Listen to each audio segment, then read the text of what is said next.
보이지 않지만 우리 주님의 살아계신 손길이 여러분의 심령 속에 늘 함께 하시기를 축원드립니다. 오늘 읽은 말씀을 통해서 베드로의 실패와 승리라, 베드로의 실패, 베드로의 승리라. 오늘 이 말씀 속에 우리의 신앙의 내비게이션이 다 들어있어요. 우리 신앙의 위치가 어디 있는가, 또 앞으로 우리의 신앙의 갈 길이 어느 방향으로 어디로 가는가, 그 베드로의 이 실패, 또 베드로의 승리를 통해서 우리 살펴볼 수가 있습니다. 지난 시간에는 하나님이 끌려간다고 제가 말씀드렸습니다. 하나님이 끌려간다. 끌려가는 게 문제가 아니에요. 하나님이 사람한테 죽는다니까. 하나님이 사람한테 죽었어요. 우리 직설적으로 얘기하면 그 얘기입니다. 그리고 그 죽음을 통해서 인간의 죄가 속량받고 구원이 완성되고, 그분이 하나님 얘기예요. 인간의 역사는 여러분, 에덴 동산이 시작되잖아요. 에덴 동산이 시작되면서 죄를 지었습니다. 죄를 지은 결과 어떻게 됐냐? 살인사건이 가장 먼저 드러난 열매예요. 그래서 인간의 역사는 형제가 형제를 죽이는 역사를 통해서 출발됐습니다. 인간의 역사를 크게 얘기하면은 형제가 형제를 죽이는 역사예요. 지구상에 일어난 전쟁을 보세요. 따져보면 다 형제가 형제를 죽이는 거예요. 그리고 지구상의 종말의 마지막에도 뭐냐면 전쟁이, 요한계시록 뒤에 보면 전쟁이 일어납니다. 우리말로 하면 3차 대전이 일어나겠죠. 일어나서 하늘의 군대가 와서 종말을 시킵니다. 이게 인류의 역사로 그렇게 되어 있어요. 요한계시록. 그래서 보세요. 처음에는 사람이 사람을, 형제가 형이 동생을 죽이는 사건으로 시작해가지고 인생의 역사가 출발됐는데, 나중에는 어떻게 됐느냐? 사람이 하나님을 죽이는 역사가 마무리해요. 와, 인생에. 여러분, 이거 다시 한번 생각해 봐야 됩니다. 우리 인간의 역사는 처음엔 사람이 사람을 죽였는데, 마지막에는 사람이 하나님을 죽여. 그러면서 우리 인간의 역사 마무리가 돼. 크게 보면 여러분, 이렇게 되는 거예요. 그러니까 여기에서 우리 인간의 권능, 인간의 권세라고 하는 것이 얼마나 놀라운가. 하나님 위에 있다니까, 인간의 권세가. 하나님이 여러분, 노아 홍수를 내리고 세상이 여러분 재앙을 내리고 심판해봐요. 사람은 딱 반발합니다. 홍수 같은 그런 재앙 내리면 인간이 대비를 하죠. 바벨탑 딱 쌓아가지고 보이죠. 우리 홍수에 멸망당하지 않겠다고. 그 인간의 과학 문명이 바로 그거예요. 인간의 문명과 인간의 역사는 바로 그겁니다. 하나님과 끊임없이 대항하는 거예요. 네. 범죄를 통해가지고 하나님 반역해가지고 자기 형제를 죽인 그게 나중에 하나님이 향해서 화살을 쏘는 거예요. 끊임없이 하나님과 싸우는 겁니다. 이 원수의 인간을 구원하시려고 하나님이 희생됐다. 그거는 우리 인간의 상식으로는 이해가 안 되는 겁니다. 그래서 성경 속에 있는 구원을 하시는 하나님 말씀을 인간은 이해할 수 없는 거예요. 인간이 이해할 수 없기 때문에 예수님을 죽인 거예요. 이해될 것 같으면 예수님 다 나오지. 어느 정도 이해할 만한 사람들은 예수님 다 나왔어요. 다 나왔는데 예수님이 너희들이 나를 따르는 것은 먹고 배부른 까닭이로다. 썩는 양식을 위해서 나를 따랐지. 썩지 않는 양식을 위해서 일하라. 그러니까 사람들이 그 소리를 듣고 다 기분 나빴어요. 예수님 소리를 듣고요. 예수님 따른 수만 명의 배부름을 위해서 따랐던 예수님 딱 지적을 하니까, 맞네. 내가 예수 따르는 다른 것이 내 배불리려고, 내 먹고 내 잘 먹고 잘 살고 내가 따랐구나. 그리고 예수님이 십자가에 죽는다는 소리에 다 실망한 거예요. 예. 그러니 여러분, 우리 인간의 역사가 그만큼 하나님을 이해를 못하는 거예요. 우리 이해 못해요. 지금 우리가 예수 믿지만요, 하나님의 사랑도 믿지만, 솔직히 여기서 설교하는 저 자신도 하나님의 사랑을 다 이해를 못하는 거예요. 정말 어떻게 그런 하나님의 엄청난 역사를 우리에게 나타내셨나. 설교를 해도 잘 몰라요. 사람이 하나님을 끌고 다니고 모욕을 주고 침뱉고 뺨을 때리고 십자가에 달아 죽여버리는. 도대체 여러분 어떻게 우리가 이해하겠는가. 이게 인간의 사악한 역사라고 합니다. 그래서 인간은 하나님을 믿고 예수 믿을 때에 이걸 알아야 된다. 그래야 예수를 바로 믿을 수 있다는 거예요. 끊임없이 얘기가 지금 그겁니다. 우리는 모르기 때문에 예수님도 제자들을 훈련시키지만은 제자들이 그 뜻을 몰라요. 예. 그래서 예수님 따르면 뭔가 높은 자리에 한 자리 하고 세상적인 어떤 권세를 얻을까. 그런 걸 바라고 예수를 따랐단 말이에요, 사실은. 근데 예수님이 십자가에 허무하게 돌아가시니까 실망을 해버린 거예요. 결국 실망을 했다는 건 뭡니까? 자기의 본색이 예수님이 십자가 속에 다 드러나 버린 거예요. 그래서 우리의 인생의 본색은요, 십자가 앞에서만이 드러나게 돼 있어요. 예. 우리 인생은 내가 예수 잘 믿고 하나님 잘 믿는 것 같지만 딱 십자가 비춰보면요, 내가 엉터리니 이걸 알 수가 있어요. 예. 그래서 예수님이 이 세상에 오신 것은 바로 인생의 그런 죄악성의 모습을 보여주시기 위해서 오신 거예요. 그러니까 여러분, 우리 인생이 얼마나 험한 죄인인지 말 못해요. 그 인생의 죄인 중에서 최고 꼭대기에 앉은 사람은 누군 줄 알아요? 대제사장이에요. 대제사장은 하나님을 백성들의 지도자고 하나님은 최고의 종이고 말하자면 충성된 종이고 이런 사람 아니에요. 이런 사람 아닙니까? 이런 사람이 예수님을 죽인 하나님을 끌고 하나님을 모욕하고 하나님을 죽이는데 최고로 앞장선 사람이 대제사장이라니까 말 다 했지 뭐. 하나님의 종이 하나님을 죽였으니 그러면 일반 사람은 뭡니까? 인생이 이렇다는 얘기예요. 예? 그러면서 대제사장이라든지 이스라엘 백성 하나님 섬기는 사람들은 뭐라고 합니까? 자기들은 하나님을 잘 섬기는 사람이에요. 우리 하나님 백성이야.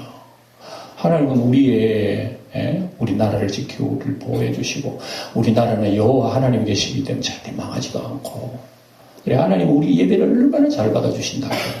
제사드리면 하나님 아멘 하고 다 받아주시는 거야. 어려움 당하면 하나님 우리를 도우시는 거야. 이렇게 생각하는 거예요. 이게 이스라엘 백성들이요, 이스라엘의 당시의 종교의 지도자들이었다. 그런데 예수님이 그들에게 보여주시는 모습은 그들은 자기 자신을 모르는 거예요. 예? 여러분 쉽게 얘기하면 그런 거예요. 어두운 구석에는 바퀴벌레가 있잖아요. 바퀴벌레가 어두운 구석에 돌아다니면요, 빛을 쫙 비춰주면 이 바퀴벌레 어쩝니까? 도망갑니다. 후자자작 도망가가지고 자기의 소속으로 들어가야 돼요. 어두운 데로 들어가야 되는 거예요. 그래도 바퀴벌레는 양심적이라. 나는 어두우니까 어두운 데로 들어간다. 양심적 아닙니까? 근데 사람은요, 어두운 존재지만 어두운 모습을 딱 비춰주면 내가 왜 어두워? 내가 최고선 안 돼. 하고 나를 어둡다는 사람 죽인다니까. 여기 사람이에요. 그 중에 최고 꼭대기 앉은 사람 대제사장이에요. 그러니까 예수님이 세상에 오시는 것은 요한복음 1장에 보면 빛이 세상에 왔으되 어두움이 깨닫지 못하다를 모르는 거예요. 네. 그래서 세상이 깜깜해서 예수님이 오신 것도 모르고 예수님이 탄생하실 때 하늘의 천사가 목자들한테 얘기해 줬어. 목자들이 알았지. 세상 천지는 깜깜한 이때에 예수님 오셔가지고 예수님 나이 30살 되어서 하나님의 이제 공생애를 시작하면서 하나님의 말씀을 죄인들에게 비춰주기 시작합니다. 드디어. 그들의 모든 종교의 행위, 종교의 생각, 그들의 행실, 예수님 말씀을 통해서 다 보여주니까 사람들이 싫어하는 거예요. 예. 그래서 싫어하는 그 현장에 가가지고 예수님은 채찍을 만들어다가 성전에 들어가가지고 예수님은 요즘 말로 하면 아주 물리적인 힘으로 하셨어요. 장사치도 안 돼. 쫓아버리고. 예?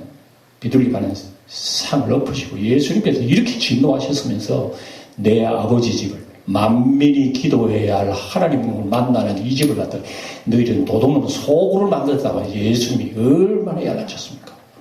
그러면서도 그 종교의 지도자들은 예수님이 하는 일을 깨닫지 못하더라. 그래서 깨닫지 못하는 사람은 죽어도 깨닫지 못하는 거예요. 이런 것이 여러분 그 당시에 예수님이 종교 형편이었습니다. 그들은 어쨌든 그들의 자리, 어쨌든 그들의 어떤 이익권, 이런 것을 안 뺏기려고 내 권세 안 뺏겨야지, 내 능력 안 뺏겨야지, 내 재물 안 뺏겨야지, 내 명예 안 뺏겨야지.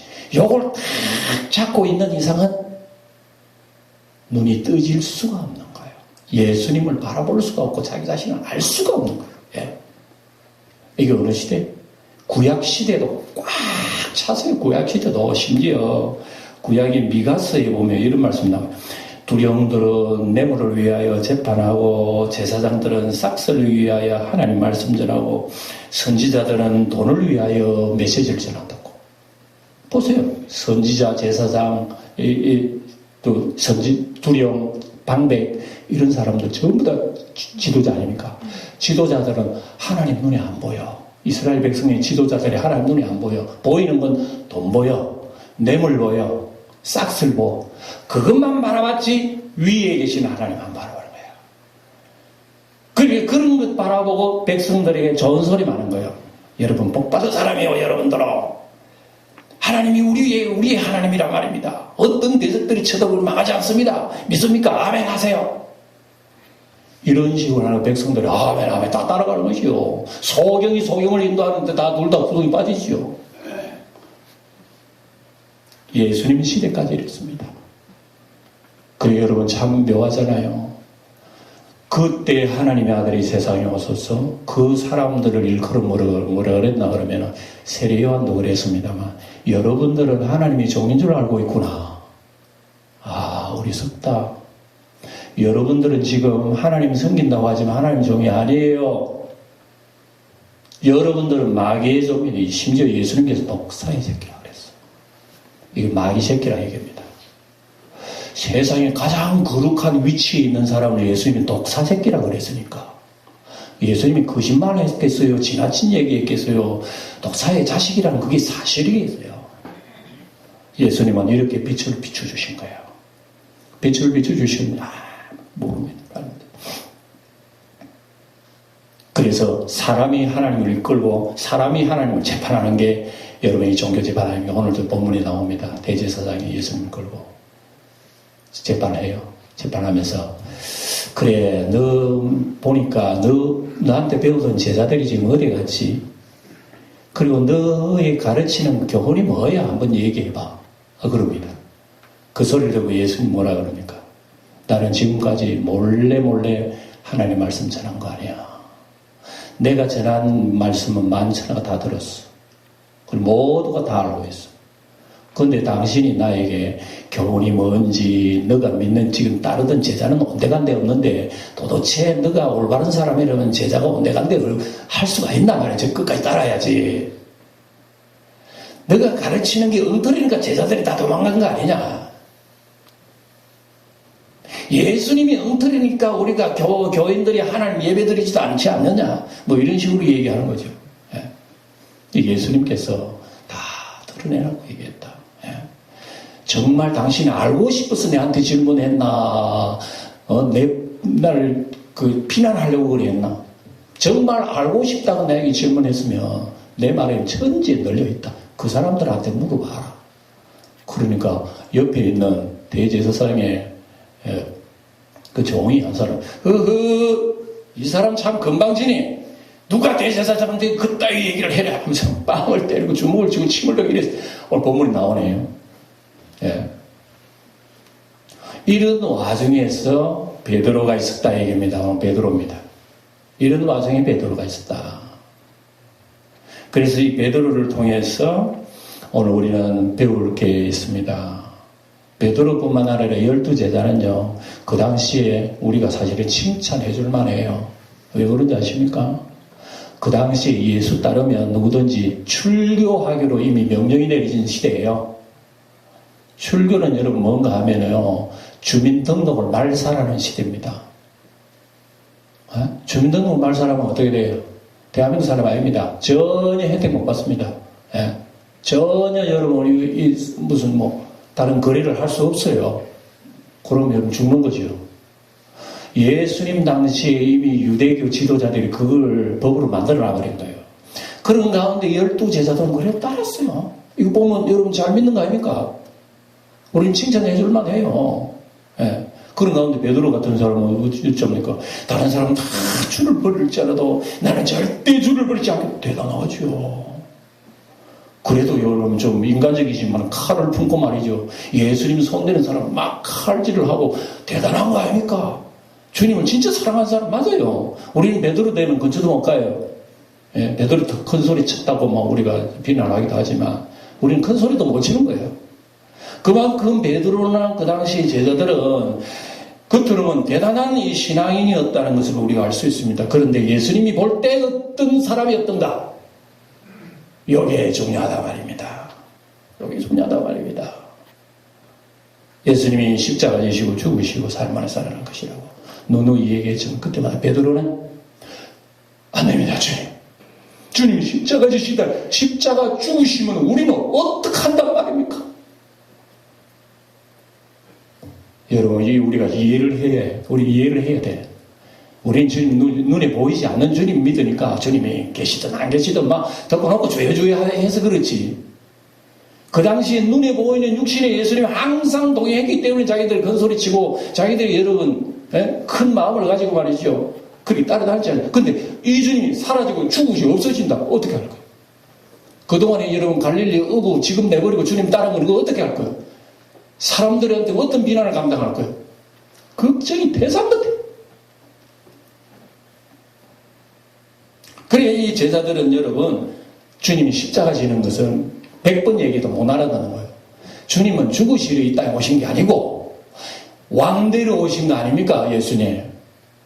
왕이 돼가지고 세상을 지배하면, 우리 12사람도요, 12장관이 돼가지고 한 자리 다 할 거 아닙니까?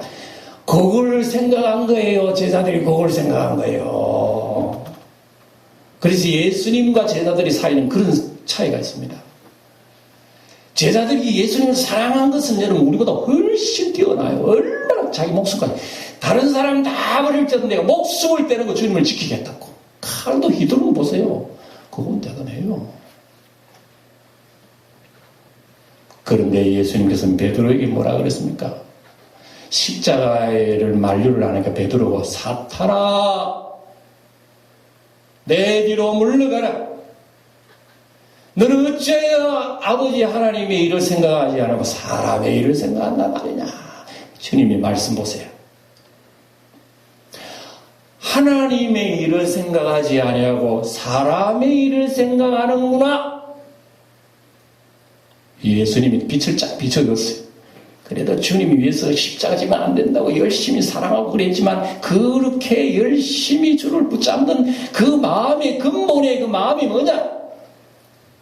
사람의 욕망이었다. 그러니까 베드로는 예수님 덕분에 내가 좀 한자리 하겠다는 그런 심리가 있었어요. 그러니까 예수님이 사라지면 내 꿈이라고 하는 산산조각 나버리잖아. 그러니까 예수님 십자가 지시면 안 됩니다. 지시면 안 됩니다. 한 이유가 뭐 때문에? 예수님을 위해서인가? 하나님을 위해서인가? 아니에요. 자기 마음속에 있는 욕망, 욕심. 이거 사라지면 안 되잖아. 그 때문에 이걸 위해서 주님이 십자가 지면 안 돼요 하고 했던 걸 주님께서 들통난 거예요. 어찌하여 너는 하나님의 일을 생각하더니 사람의 일을 생각하느냐.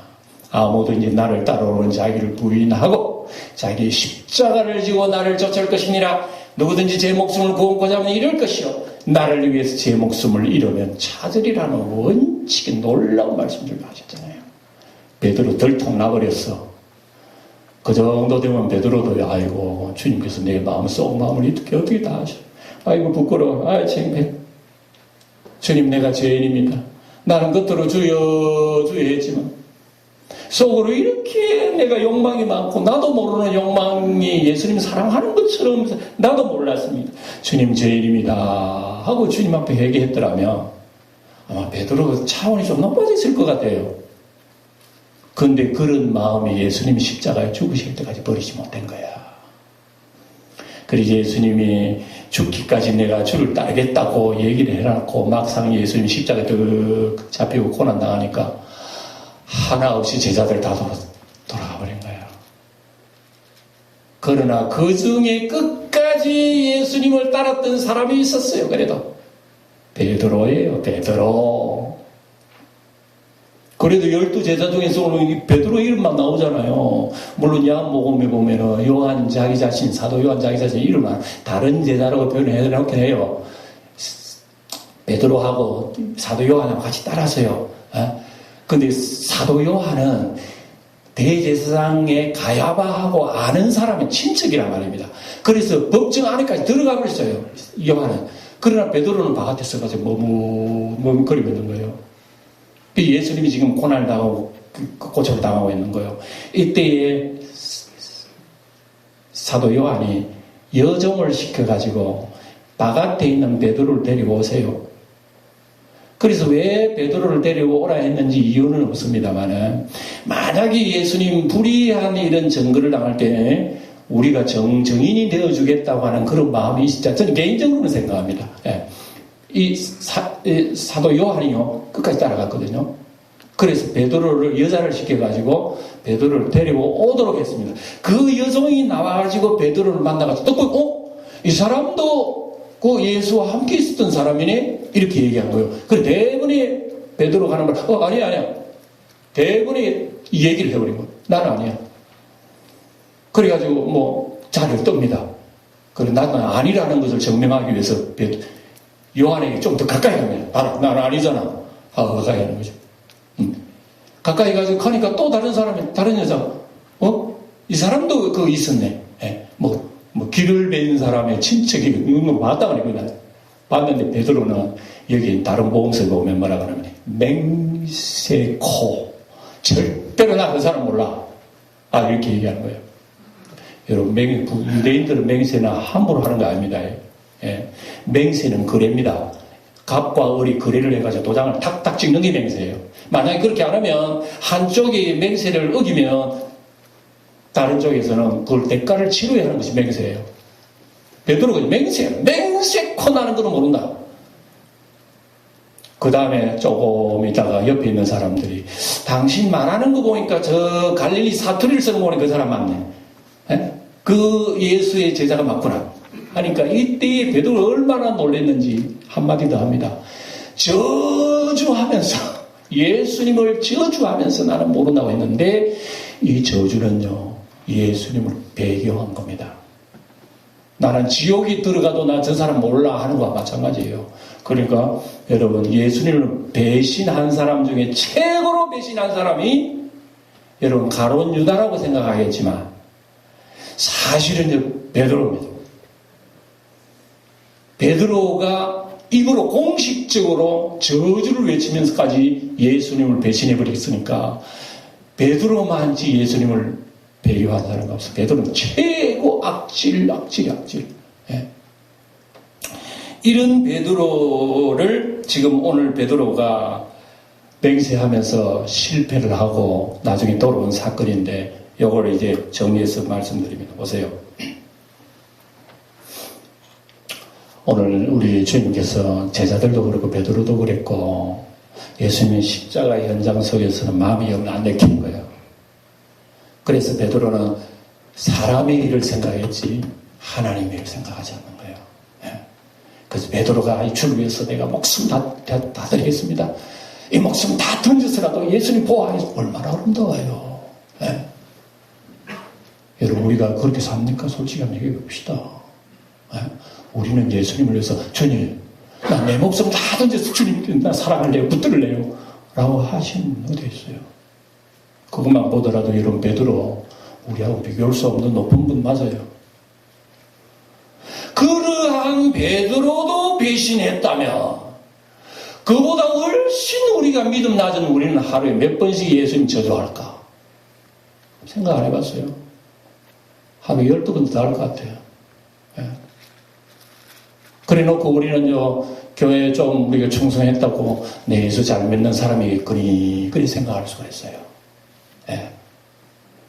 여러분, 도대체 우리 교회 생활 내가 왜 해야 됩니까? 여러분, 솔직히 하나님 믿는 거 왜 믿습니까? 예수 믿으면서 여러분 왜 헌신봉사합니까? 한번 따져봅시다. 무엇 때문에 합니까? 우리 이걸 스스로 질문해 보지 못하면요, 우리도 제자들처럼 목숨 다 떼어놓고 끝까지 예수님 십자가 밑에서도 우리 예수님 부인하고 말아요. 왜 하나님 일을 생각지 않고 사람의 일을 생각하느냐는 예수님 말씀은 오늘 우리가 열심을 품고 충성을 해도 여러분 그게 진정으로 십자가를 알고 하는 게인지 우리는 생각해 봐야 됩니다. 예?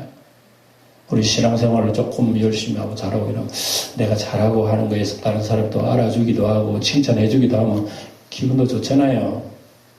근데 나는 죽도록 충성하고 주를 위해서 이렇게 피눈물을 흘리면서 사는데 아무도 내 구역에서도 알아주지 않고 교회에서도 내가 열심히 이 신앙생활을 하면서도 누가 칭찬 한마디 없으면 섭섭해요, 섭섭 안 해요? 솔직히 말해봅시다. 이 속에 우리 나 자라고 하는 거 있단 말입니다. 항상. 그게 진정 내가 주님을 사랑해서 내가 이렇게 하는 것이 아니라 나라고 하는 존재를 약간 더 띄우고자 하는 이런 의미에서 우리가 신앙생활을 할 수도 있다. 이걸 주님이 우리 빛을 비춰주신다 말입니다. 나는 몰랐어. 근데 주님 빛을 비춰주시니까 와 나도 그런 사람이네 하는 것을 알게 돼요. 예. 자, 제자들이 다 망가져 버렸습니다. 예수님이 잡혀가시는 그 현장 앞에 제자들이 그렇게 큰 소리치고 잘난 체 하더니 그렇게 못난 인간이 되어버린 것은 어떻게 그래 되어버렸는가? 베드로가 실패해버렸어요. 우리가 이것을 보면서 우리의 신앙생활도 여러분 많이 넘어집니다. 나도 알지. 넘어졌다는 사실조차도 우리는 모르고 있어요. 그때 우리가. 우리는 십자가 밑에서 항상 발견해야 된다는 것을 여러분들이 말씀드립니다. 발견해야 돼요. 그래서 신앙생활은요, 자주 거울을 봐요. 우리 자주 거울 보잖아요. 우리 예배당 나올 때 거울 보고 옷도 챙기고 말이죠. 그렇게 해야지. 거울 안 보면 내 얼굴이 어떻게 생겼는지, 검증 뭐든지 몰라요. 우리 주님 앞에 영적인 자세는 항상 여러분 우리가 예수 거울을 보면서 살아야 되지, 예수 거울을 안 보면요, 정말 내 속에 있는 검증을 몰라요. 영적인 검증을 모른다고. 제자들은 진짜 몰랐잖아. 아무것도 몰랐잖아. 예? 그 당시 모든 세상에 아무것도 몰랐어요.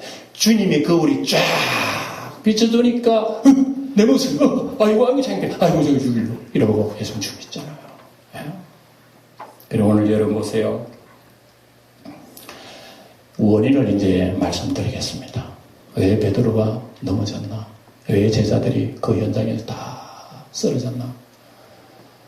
원인을 꼽으면, 첫째로 꼽으면 뭐냐 그러면은 겟세마네 동산에 올라가가지고 예수님께서 피눈물 흘리면서 십자가 놓고 기도할 때에 다른 제자들은 뭐 했다?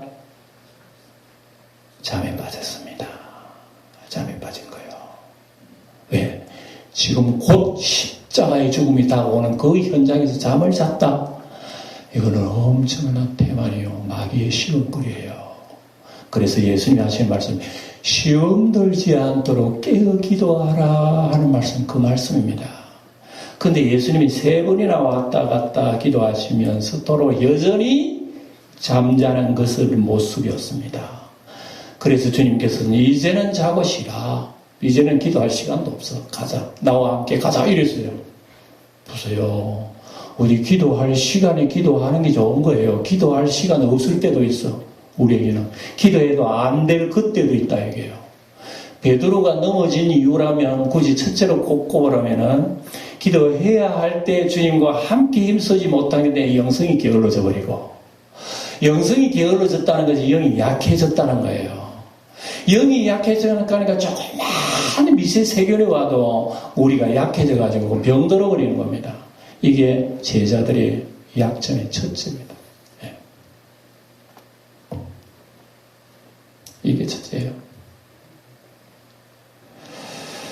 성도 여러분, 이건 사람이 하자 해서 하는 거 아니에요.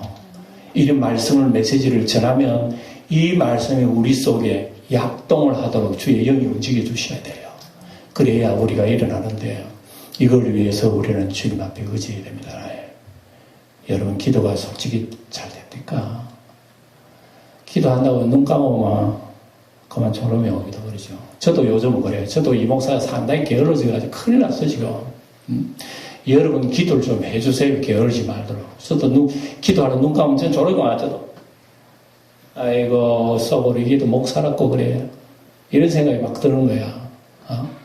이게 나약함의 본성을 숨길 수가 없어. 이게 어떻게 이래가지고 나는 주를 위해서 죽겠다 그랬는데 내 속에 나약함은 그대로 나를 고발해 주는 거야. 나는 하나님 앞에서 정직하게 살겠습니다. 주님 사랑하며 살겠습니다. 돌아서는 나의 약함이 나를 고발해 버린 거야. 꼴 좋다. 네가 그 모양이야. 이러는 거야. 그런데 우리 이걸 알아야 되는 거예요. 이걸 알면은 우리 하나님 앞에 좀 우리가 떵떵거리지 못해요. 내가 잘 믿는다 생각할 수 없는 거야. 그 연약함을 알게 되니까 우리 주님을 의지하게 된단 말입니다. 예. 기도하지 못한 이유가요. 굉장히 나약한 우리가 모습을 보이게 되고, 우리가 나약한 모습을 볼 때 마귀는 우리를 우습게 여겨. 예. 두 번째는 보면은 우리 베드로가 넘어진 이유가, 기도하지 않으면 두 번째는요, 멀찍이 따라갔던 이것도 원인이 될 수가 있습니다. 예, 멀찍이 따라가는 거. 근데 근본적으로는 마태복음 보면 나와요. 스가랴 13장에 인정을 했는데, 목자가 양을 치니까 양들이 흩어지더라. 이게 원인이 나와요. 예. 아무리 주를 위해서 살겠다고, 그러나 목자가 하나님이 목자를 딱 치면 양들이 그놈아 날 살려 다 도망가 버려. 예, 이게 원인이다. 그러니까 내 속에 진정한 하나님의 목자가 계시지 않고는 나는 십자가 없으면 도망갈 사람이구나. 예. 그래서 이것은 제자들의 능력으로 믿음 지킬 수 있는 것도 아니고, 무슨 대제사장의 힘으로 예수님 십자가에 달을 날짜까지 정하는 것도 아니고, 빌라도도 할 수만 있으면 예수님을 놓아드리려고 애쓰를 쓰지만 인간의 뜻대로 안 돼. 베드로도 그렇게 애를 쓰고 주를 붙잡겠다 하지만 안 되는 거예요, 자기 뜻대로. 여러분, 결심으로 될 것 같은 우리 믿음이 왜 필요해요? 생각해 보세요. 내 힘, 내 결심으로 믿음 생활을 할 수 있고 예수 잘 믿을 수 있다 생각합니까? 그 제자들이 생각이 그랬단 말입니다.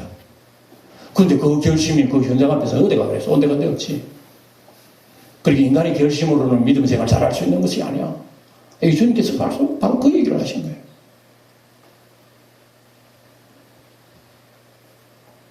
그래서 베드로는요, 나중에 이러한 실패한 베드로가 다시금 소생해가지고 예수님처럼 십자가에 못 박고 꿀로 못 박혀 죽었다는 거 여러분 들어서 아시죠? 로마 박해 때에 베드로가 그래서 순교하고 죽으면서 찬송 부르며 죽었습니다. 그렇게 비급하고 십자가 앞에 비참하던 사람이 어떻게 해서 십자가의 사람이 되어서 그렇게 마지막 아름다운 순교를 마쳤는가? 이유가 있어요. 그것은 첫째, 누가복음 23장 22장에 보면 예수님이 기도하신 게 이런 기도를 하셨어요. 마귀가 와가지고 예수님 저 제자들 내한테 한번 맡겨주세요. 내가 한번 흔들어버리겠습니다. 하니까 예수님께서 마귀 말을 들었어요. 내 제자를 흔들어버리겠다고? 한번 흔들어봐. 흔들어봐 해놔놓고 예수님 뭐라 그랬냐면은 아버지 기도했습니다. 아버지 하나님, 지금 마귀가 내 제자를 흔듭니다. 그러나 저들이 흔들려 넘어지더라도 결국은 돌아와가지고 회개해서 든든한 목자가 되게 해주세요. 예수님 그런 기도를 했어요. 그 기도를, 기도했다는 것을 제자들에게 얘기합니다. 주님을 위해서 내 목숨 버리겠다. 그러니까 베드로야, 오늘 밤 나를 부인할 거야 너. 아닙니다. 내가 죽도록 충성하겠습니다. 예. 그래 놓고 예수님께서 마귀가 너희들을 흔들어 버리려고 내가 요청을 했는데, 내가 허락했는데 너희들이 다시 내가 기도했어. 그렇게 되면 정신 바짝 차리고 난 뒤에는 너희들이 내 양을 잘 먹이도록 해라. 예수님 딱 그 말하고 맞춰버리는 거예요. 이 말씀대로 베드로가 나중에 회개하고 돌아오기 시작한 겁니다. 누구 때문에? 예수님이 기도의 효능이 베드로도 알지 못하는 사이에 베드로의 신앙이 막 일어나는 거예요. 우리 예수님이 영광교회 성도 여러분 심령을 위해서 기도하고 있음을 여러분 믿으시기 바랍니다. 아마 여러분도 개인적으로 느낄 거예요. 저도 개인적으로 느낍니다. 주님이 기도 안 했었다면 여기 서서 이 탄에 설 수도 없어 지금까지. 주님이 기도 안 했었다면 여기 앉아서 지금 예배 드릴 수도 없을 거야. 아마 개인적으로 생각하실 거예요. 그때 주님의 은혜요. 주님의 은혜이기 때문에 내가 지금 지킬 수가 있어. 예?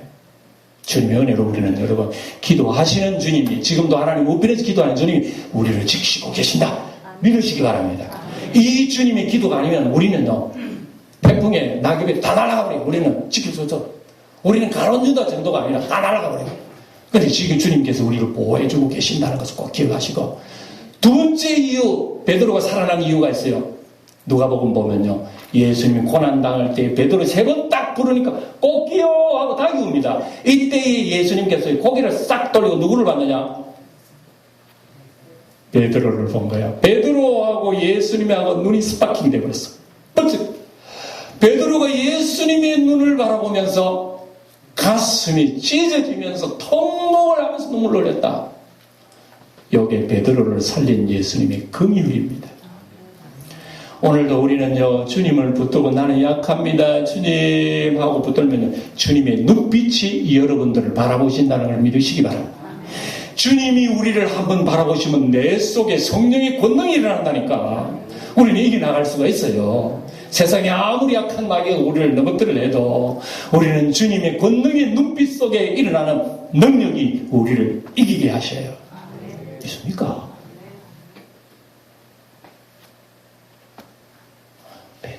우리도 베드로라. 우리도 수도 없이 넘어져. 베드로 한 번 넘어졌다면 우리 12번 더 넘어져요. 우리는. 그런데 우리를 살리시는 분이 계십니다. 예수님 지금도 나를 위하여 하나님 우편에서 기도하고 계셔요. 그분이 눈빛이 나를 바라보고 계신다는 것을 기억하면서 예수님 안에서 승리하신 여러분 되시기를 축원드립니다. 언제나 믿음으로 주님 앞에 항복하시는 여러분 되시기 축원합니다. 이러한 은혜가 한 주일 동안 살아있기를 축원드립니다. 아멘.